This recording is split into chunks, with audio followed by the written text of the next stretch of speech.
रसूलों के ज़मन में अल्लाह ताला एक दूसरा एहतमाम ये करते हैं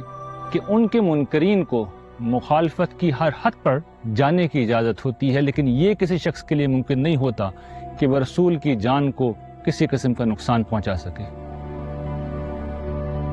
इस मकसद के लिए कभी उन्हें मुआवज़ात दिए जाते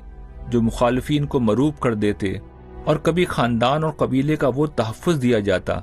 जिसकी बिना पर कबीले के एक आदमी को हाथ लगाने का मतलब पूरे कबीले से एक मुकम्मल जंग छेड़ना होता था। इसके अलावा भी रसूलों को अल्लाह ताला की तरफ से खुसूसी तहफ़्फ़ुज़ हासिल होता ताकि उनकी कौम अपने जारहाना अज़ाइम को अमली जामा ना पहना सके। रसूल अपनी कौम को साफ बताते हैं कि उनके पीछे खुदा खड़ा है और खुदा की नाफरमानी करके वो बच नहीं सकते, बल्कि इज्तिमाई तौर पर हलाक कर दिए जाएंगे।